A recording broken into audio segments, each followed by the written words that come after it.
The XPS 13 has been one of Dell's best laptops for the past few years, and now Dell's introducing a new version of it. It is the XPS 13 2-in-1, which is just what it sounds like, a convertible laptop that can be used like a tablet as well.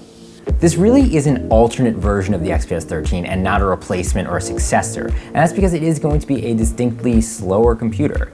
If you remember Intel's Core M processors from last year, which were a little bit slower than the Core I processors, it's basically running one of those, except Intel wants to confuse you, so it's named Core I, even though it's actually basically a Core M, just with a different name. So the point being, this is going to be a slightly slower computer than the XPS 13 that's sitting right alongside it.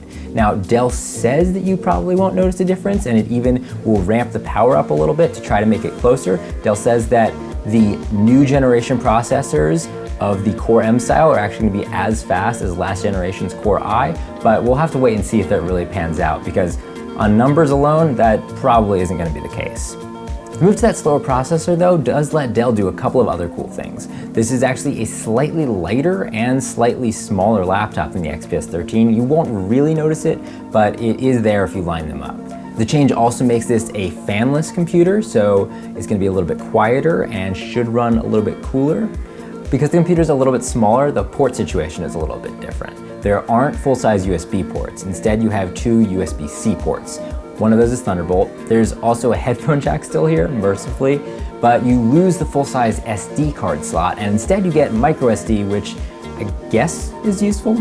Dell will also sell you this dongle if you want it, which is not the most beautiful thing in the world, but it does have a lot of ports on it, so if you feel like carrying this around, there you go. Another thing that's going to be smaller about this laptop is the battery. Dell says it's about 70% the size of the standard XPS 13 battery, which means it's probably not going to last as long. Now they're quoting 15 hours, but I guess we'll have to see about that, because they also told it's going to be shorter than the standard XPS 13 battery, and that does not necessarily last 15 hours.